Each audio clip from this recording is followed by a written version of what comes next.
Hey everyone, it's Dora from flippinghousesandpancakes.com, and it looks like it's time for another episode of Let's Cook 3 Easy Shabbos Dishes.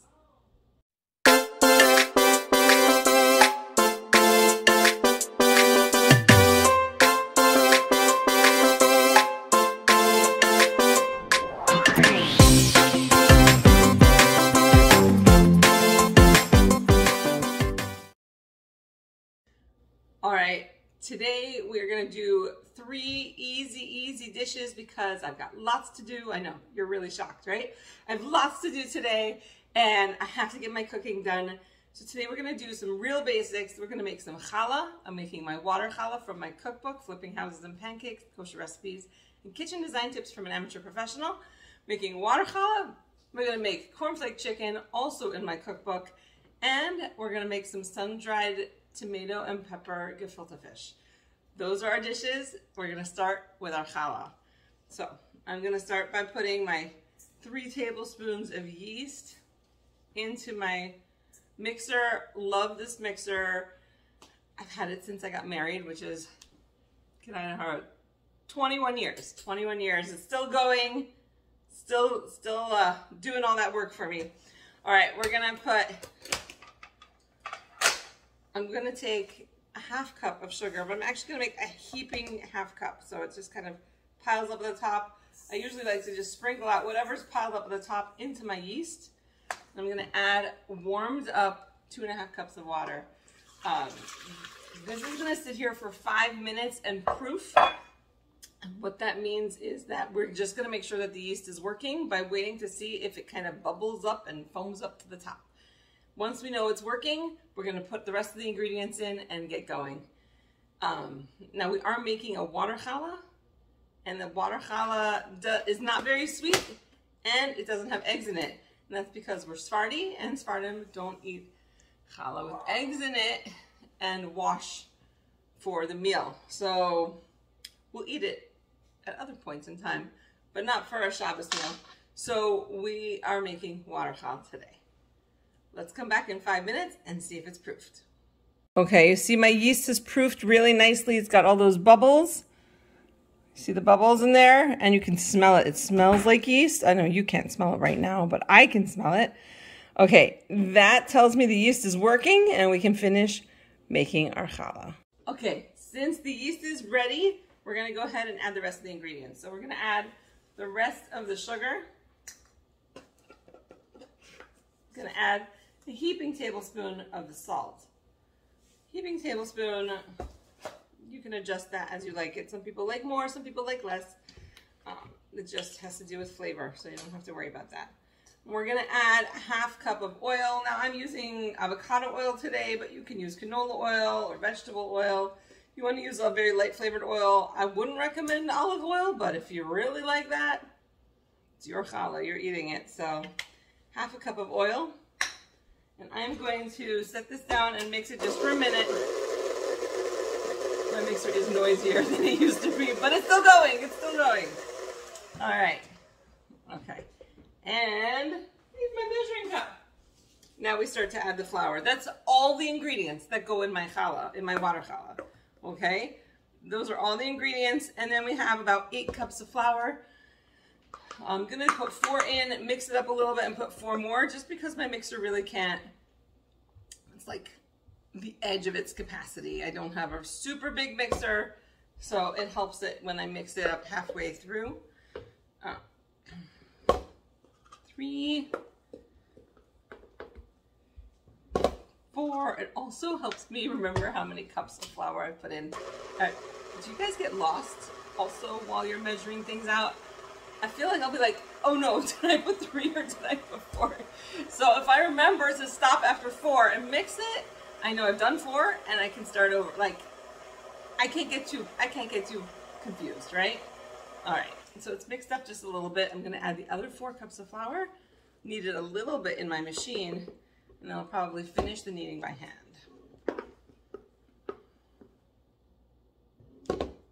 I finished mixing it in the bowl. I usually just mix it to the point where it pulls away from the sides, but since I want my gluten to become nice and long so I get a good rise in my challah, I am going to continue to knead it on my counter, which is one of the reasons I love my counter.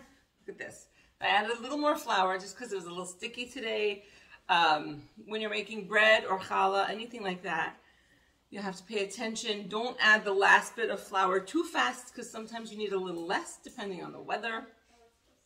Sometimes you need a little more. So today it looks like I needed a little more than 8 cups, just a little bit, just to keep it from being too sticky. I also don't want to put too much flour because I don't want it to get really heavy. So I'm gonna knead this dough for another few minutes until it's nice and smooth on the outside and all that nice stretch has been built in with the gluten. And then we're gonna cover it up and let it sit while I do the rest of my cooking. All right, my challah dough, you can see here, my challah dough is nice and smooth and ready. We're gonna put it in a bowl and I'm going to cover it with a towel and we're gonna let it rise until it's doubled, then we'll punch it down. The challah is rising over there in the corner and we're gonna get started on my cornflake chicken. Now this is a super easy recipe. I am making a lot because I have guests coming this Shabbos. So this is more than my recipe actually calls for, but you can find that recipe in my cookbook. I'm gonna take this bowl full of cornflake crumbs. I'm gonna add some garlic powder to it. Again, if you want the exact measurements, they're in my cookbook, but I am making a larger batch than normal. So we're gonna put garlic powder into my cornflake crumbs. These ones, I usually buy the ones in the box, but today I realized I didn't have them. But I did have cornflakes, so I crunched them up in my food processor, and here we go. All right, that's in one bowl. I've got the cornflakes and the garlic. In the second bowl, I'm going to put some mayonnaise. And again, I'm putting more than usual because I'm making more than usual. So don't be afraid. I do not usually use this much mayo for one meal, okay? And I'm gonna put some Dijon mustard. We'll add some of that in. Okay. All right, Dijon mustard. It's really good. If you don't have Dijon mustard, use a different mustard. If you do have it, use it. But if you don't use it, you just use a different one. It'll be okay. All right. We'll get that all mixed up. Now we have a bowl of this mayo mixture, and we have a bowl of the cornflakes a bowl of the cornflakes and garlic powder. I'm going to use gloves for this because I don't like getting chicken under my nails. Yummy.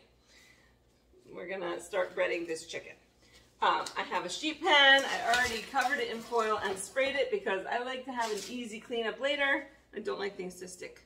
Okay, so I've got my chicken. I personally don't like to have the skin on my chicken.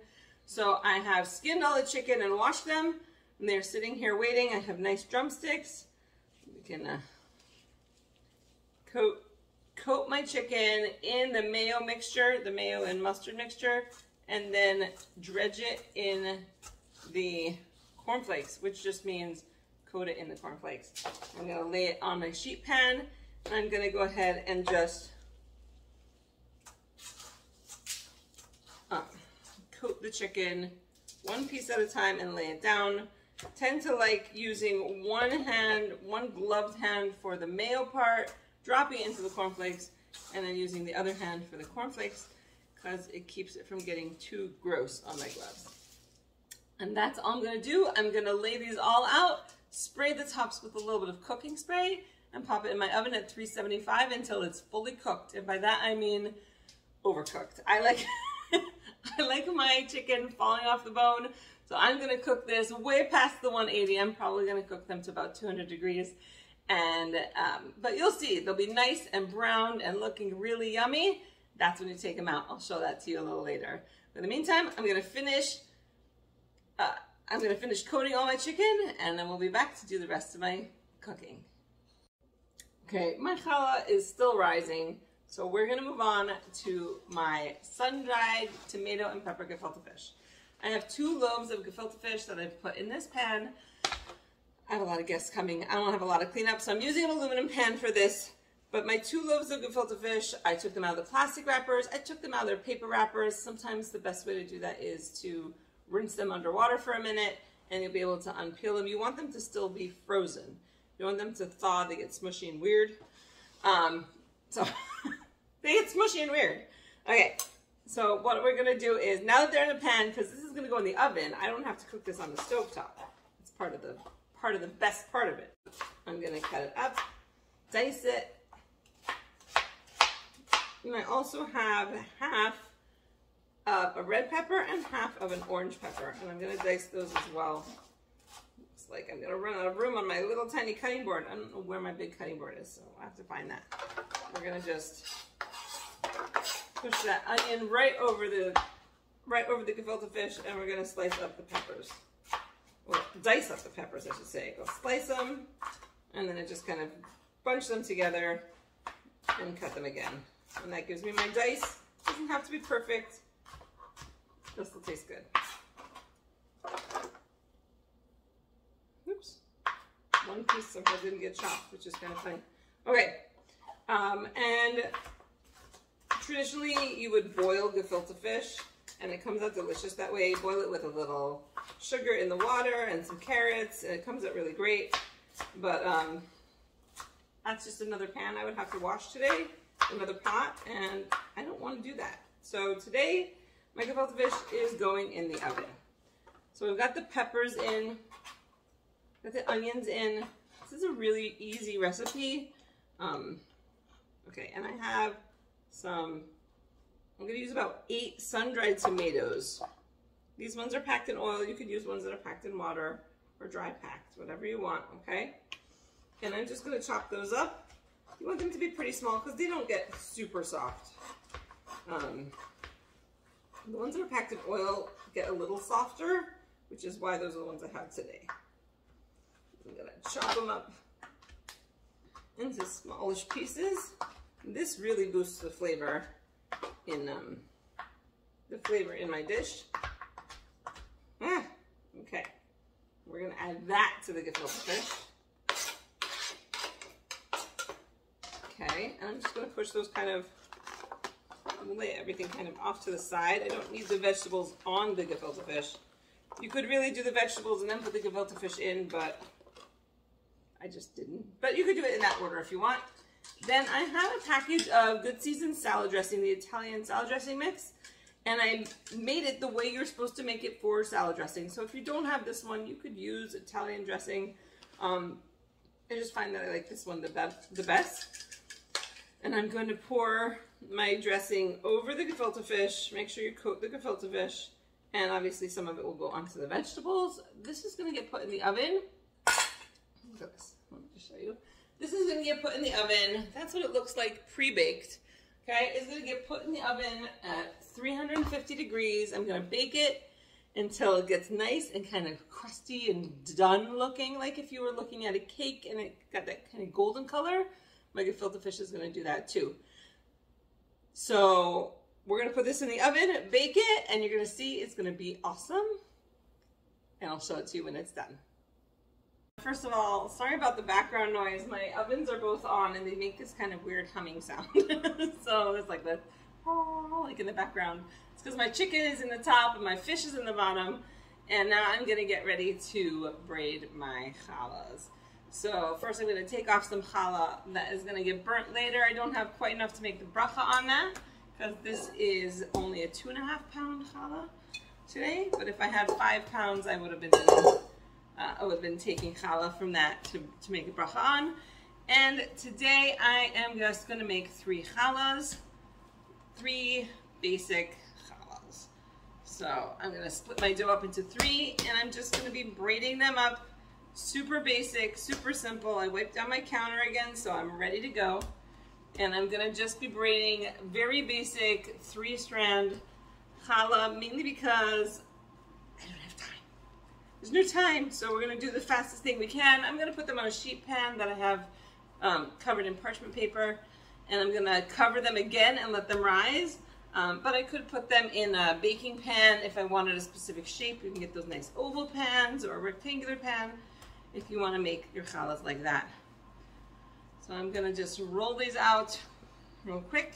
I'm going to make my 3 challahs and throw them down on my sheet pan. so that they can be, they can rise a second time. I have had days where it was so busy and so crazy that I didn't even let it rise. The first time I only immediately shaped it and then let it rise the one time while it was shaped. It doesn't come out quite as high and quite as fluffy sort of, but you gotta do what you gotta do sometimes, right? So I'm just gonna quickly do a very basic 3-strand braid. 1, 2, 3 like that. I'm not a fancy challah braider. I'm a just get it done challah braider. And that's it. I'm going to do my other 2 challahs, cover them up, and I'll come back when it's time to get them in the oven. All right, my challahs are nice and risen. So now I'm just brushing them with 1 beaten egg. I'm gently brushing it over the top so it'll give it that nice, beautiful color when it's finished baking. And I'm gonna put them in the oven, 350, until they're fully baked, which means when I tap on them, we're gonna make that really nice hollow sound, and they'll come out of the oven then. So we're gonna get these brushed and thrown in the oven. And now for the close-up, we have the cornflake chicken.